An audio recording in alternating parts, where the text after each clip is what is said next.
میرا وطن معلوف گورکھپور ہے. یہ وہی سرزمین ہے جہاں فراق گورکھپوری پیدا ہوئے، جہاں مجنو گورکھپوری نے ہوش سنبھالا، اور جہاں ریاض خیر آبادی اور جگر مراد آبادی آ کر قیام کیا کرتے تھے. میں پچھلے 26 سال سے علی گڑھ میں مقیم ہوں، لیکن اب بھی میرا وطن مجھے بہت یاد آتا ہے.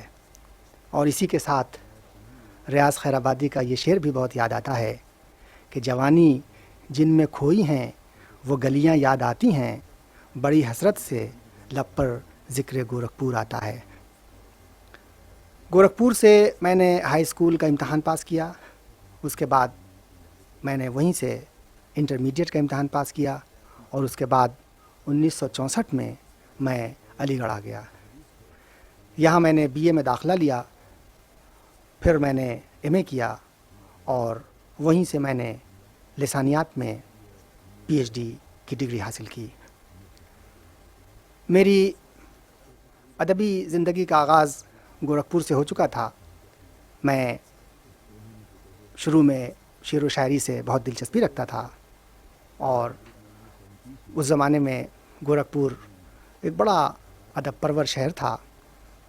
ہر محلے میں ادبی انجمنیں قائم تھیں جن میں طرحی مشاعرے ہوا کرتے تھے. چنانچہ میں بھی کم عمری سے ان مشاعروں میں حصہ لینے لگا. میری ابتدائی غزلیں گورکھپور کے ہی قیام کے دوران کی تخلیقات ہیں، جو ظاہر ہے کہ وہ غزلیں بالکل روایتی انداز کی ہیں، جن کے اشعار میں اب کسی کو نہیں سناتا ہوں، اس لیے کہ وہ اس حد تک روایتی ہیں کہ اب جو شاعری کا انداز ہے وہ اس سے بالکل مختلف ہے. جب میں علی گڑھ آیا تو میری ادبی زندگی کا ایک طرح سے بالکل نیا آغاز ہوا، اور میری طرز فکر میں ایک وسعت پیدا ہوئی. ادب کا ایک واضح تصور میرے سامنے آیا، اور وہاں رہ کر میں نے اس دور کے بہت ہی ممتاز شعراء اور بہت ہی مقتدر ادیبوں سے میں نے استفادہ کیا. اس زمانے میں پروفیسر عالم مسرور صاحب وہاں موجود تھے، معین حسن جذبی صاحب موجود تھے، خلیل الرحمن اعظمی صاحب تھے، اختر انصاری مرحوم تھے. ان تمام شعراء سے میں نے استفادہ کیا، اور میں ان شعراء کی خدمت میں باقاعدگی سے حاضر ہوا کرتا تھا. شعراء سے قطع نظر میں نے اس زمانے کے نثر لکھنے والوں سے بھی استفادہ کیا. میں پروفیسر رشید احمد صدیقی کا نام بہت احترام سے لیتا ہوں کہ جب میں اسکول کا طالب علم تھا، اسی زمانے سے مجھے ان کی تحریروں میں ایک خاص لطف نظر آیا، اور میں نے مضامین رشید، طنزیات و موضوعات اور دوسرے مجموعے میں نے بڑی دلچسپی سے پڑھے. اور جب میں 1964 میں علی گڑھ آیا تو سب سے پہلے میرے دل میں یہ خواہش پیدا ہوئی کہ میں رشید صاحب سے ملوں. چنانچہ میں ان کی خدمت میں حاضر ہوا، اور جب تک وہ حیات تھے اس وقت تک میں برابر ان کی خدمت میں حاضر ہوا کرتا تھا. ان کی تحریروں سے میں اتنا زیادہ متاثر ہوا کہ میں نے ان کے انتقال کے بعد ایک بہت ہی تفصیلی مضمون لکھا، اور ان کی تحریروں کا میں نے اسلوبیاتی نقطہ نظر سے تجزیہ پیش کیا. یہ مضمون میرے ایک مجموعہ مضامین میں، جس کا نام زبان، اسلوب اور اسلوبیات ہے، چھپ چکا ہے. جن ادیبوں نے مجھے متاثر کیا ان میں اختر انصاری کا نام میں بڑی عزت سے میں لیتا ہوں. ان کی خدمت میں بھی میں برابر حاضر ہوا کرتا تھا، اور تقریباً 20 سال کا عرصہ ہوا. تقریباً 20 سال تک میں ان سے استفادہ کرتا رہا اور ان کی خدمت میں حاضر ہوتا رہا. میری شعری فکر اور میری ادبی دلچسپیوں کو پروان چڑھانے میں اختر انصاری صاحب کا بہت بڑا کارنامہ رہا ہے. علی گڑھ کی دوسری بہت سی شخصیات بھی ہیں جنہوں نے مجھے متاثر کیا، اور جب میں باقاعدہ طور پر لسانیات کا طالب علم ہوا تو پروفیسر مسعود حسین خان صاحب سے ملنے کا اتفاق ہوا۔ مسعود صاحب کی علمی، لسانیاتی اور ادبی تحریریں میں نے بڑی دلچسپی سے پڑھیں، اور میں یہ کہہ سکتا ہوں کہ تمام اساتذہ میں مسعود صاحب نے مجھے بےحد متاثر کیا، اور اب میں جو کچھ بھی ہوں یہ مسعود صاحب کی ہی صحبت اور انہی کے فیض کا یہ اثر ہے کہ میرے اندر جو لکھنے کی صلاحیت پیدا ہوئی، جو سوچنے سمجھنے کا میرے اندر جو جذبہ پیدا ہوا، وہ انہی کی دین ہے۔ میں نے لسانیات میں پی ایچ ڈی کرنے کے بعد مضامین، تنقیدی مضامین، خاص طور پر تحقیقی اور اسلوبیاتی مضامین میں نے لکھنا شروع کیا، اور میں بہت ہی یعنی میں بڑی صاف گوئی سے میں یہ کہتا ہوں کہ مسعود صاحب کی تحریروں نے مجھے بےحد متاثر کیا، اور جو موضوعات مسعود صاحب کے تھے ان موضوعات کو میں نے اختیار کیا، مثلا اسلوبیات، ادب اور زبان کا رشتہ، لسانیاتی تحقیق، اردو رسم خط اور املا، تدوین متن، ان تمام گوشوں کو میں نے پڑھا اور میں ان سے متاثر ہوا، اور میری تحریروں میں ان چیزوں کا عکس نمایاں ہے۔ اس کے بعد 1963 میں 1973 میں میرا تقرر علی گڑھ مسلم یونیورسٹی کے شعبہ لسانیات میں لیکچرر کی حیثیت سے ہو گیا۔ 4 سال تک میں نے وہاں کام کیا۔ پھر اس کے بعد 1977 میں میرا تقرر پرنسپل کی حیثیت سے ایک ایسے ادارے میں ہو گیا جو اردو کی تدریس کے لیے مخصوص تھا۔ یہ ادارہ گورنمنٹ آف انڈیا نے ہماچل پردیش کے ایک مقام سولن میں قائم کیا تھا، جو شملے سے بہت قریب ہے۔ یہاں میں پرنسپل کی حیثیت سے آیا، اور یہاں میں نے اردو زبان کی تدریس کے کام کو اثر نو ترتیب دیا، اور جب تک میں وہاں رہا میرا خاص مقصد یہ تھا کہ اردو زبان کی تدریس کو زیادہ سے زیادہ سائنٹیفک بنایا جائے، زیادہ سے زیادہ مؤثر بنایا جائے، اور کم سے کم وقت میں نہایت اچھے ڈھنگ سے اردو سکھائی جائے۔ اس ادارے کا نام Urdu teaching and research centre ہے، اور یہ ادارہ اب بھی قائم ہے۔ میں پہلا پرنسپل تھا جس کی کوشش تھے وہاں لینگویج لیبارٹری قائم ہوئی۔ یہ ایک بالکل نئی چیز تھی کسی اردو ادارے کے لیے، اور یہ ایک بہت ہی قیمتی پروپوزیشن تھا جو بہت کم اداروں کو حاصل تھا۔ چنانچہ میں نے اپنی کوششوں سے 16 بوتھ کی لینگویج لیبارٹری قائم کی، اور یہ اب بھی وہاں قائم ہے۔ 4 سال تک وہاں پرنسپل کی خدمات انجام دینے کے بعد میں پھر 1981 میں علی گڑھ آ گیا، اور پھر میں اسی ادارے سے منسلک ہو گیا جہاں پہل میرا تقرر لیکچرر کی حیثیت سے ہوا تھا۔ اب علی گڑھ میں طالب علم نہیں تھا، بلکہ میں ایک استاد کی حیثیت سے وہاں تھا، اور وہاں کی جو علمی ادبی سرگرمیاں ہیں میں ان میں بڑی دلچسپی لیتا تھا، اور علی گڑھ کی جو شخصیات ہیں ان سے میں ان کی خدمت میں میں برابر حاضر ہوتا رہتا تھا۔ میں پھر یہاں پروفیسر مسعود صاحب کا ذکر کروں گا۔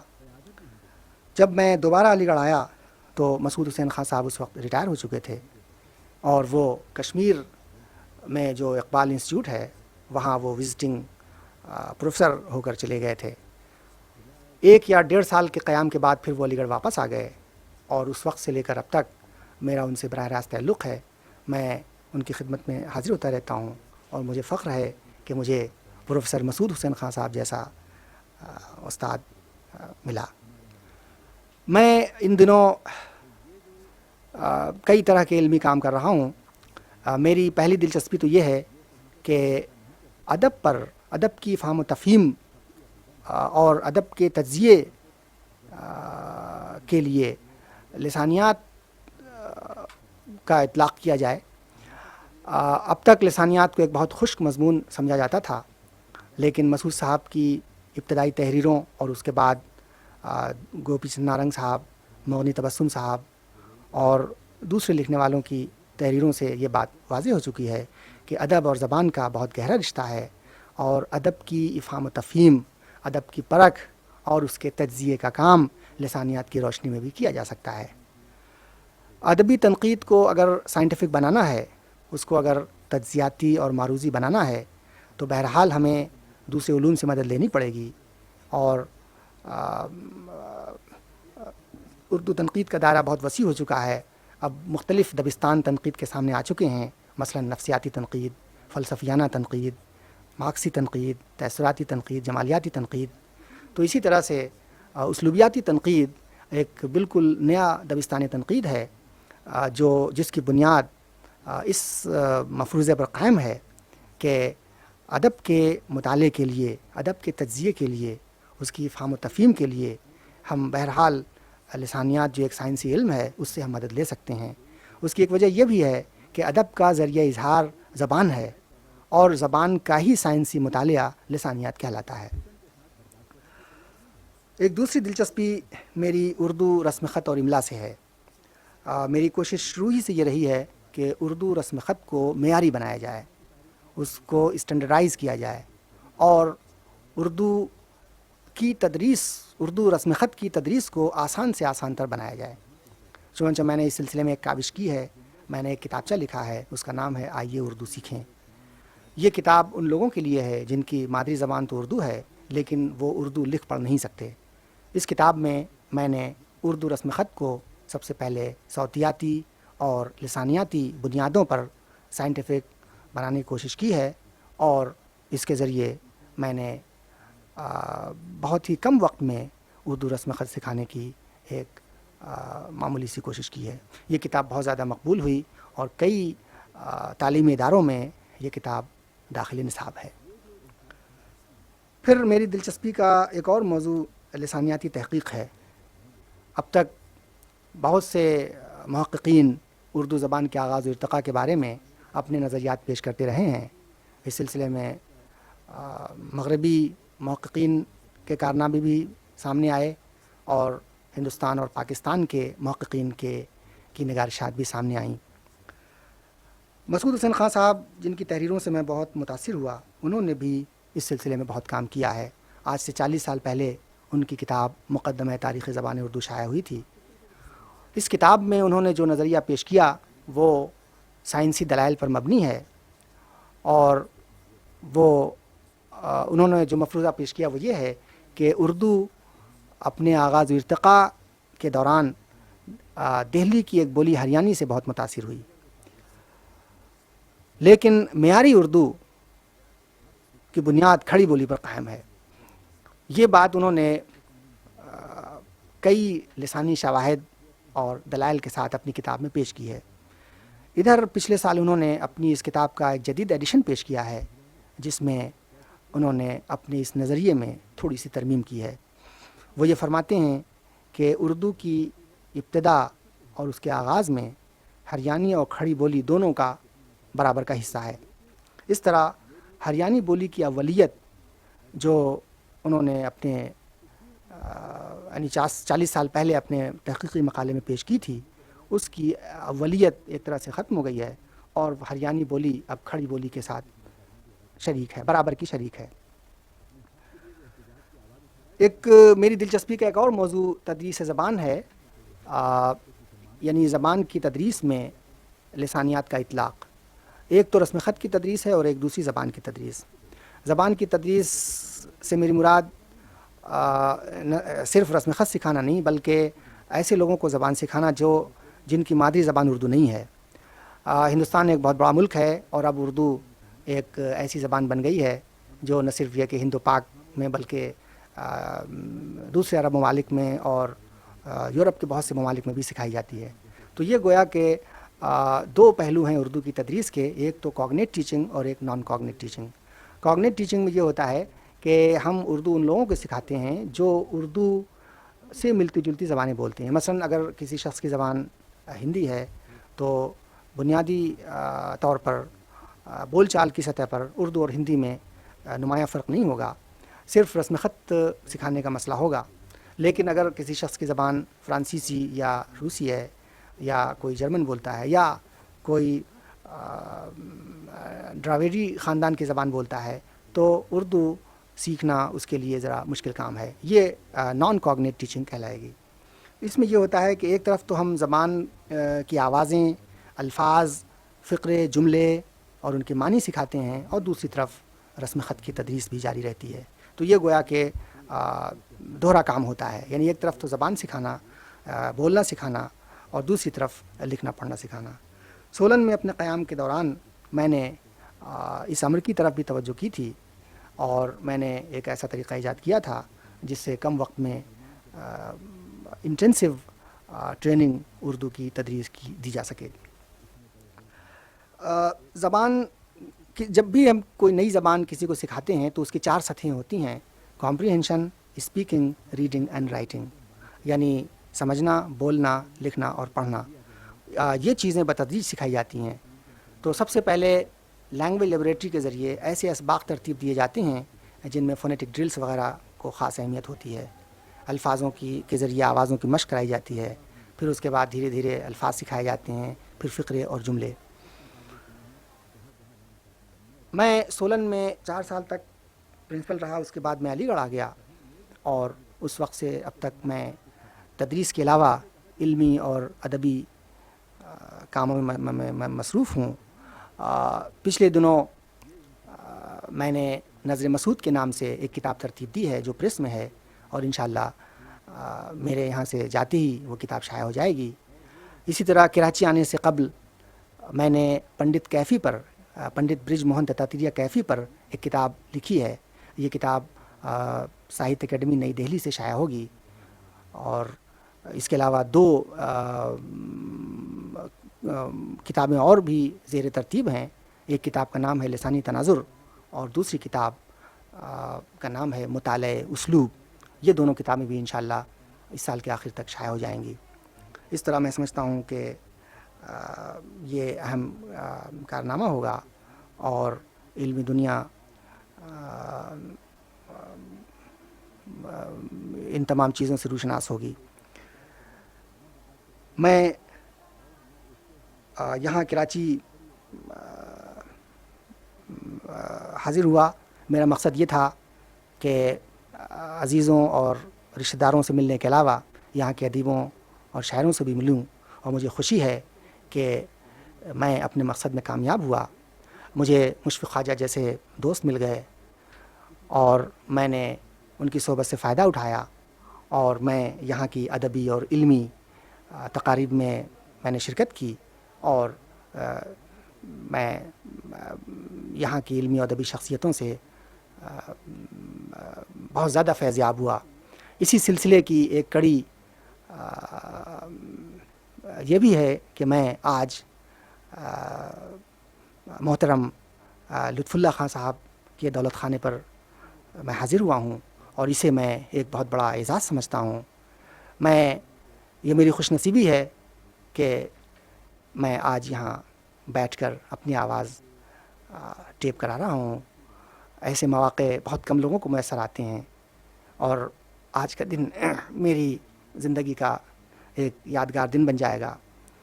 میں اس کے لیے مشفق خواجہ صاحب کا شکر گزار ہوں. تو دوسری جانب میں اپنے بزرگ، اپنے کرم فرما لطف اللہ خان صاحب کا بھی تہ دل سے ممنون ہوں کہ انہوں نے اپنا قیمتی وقت صرف کیا، اور میں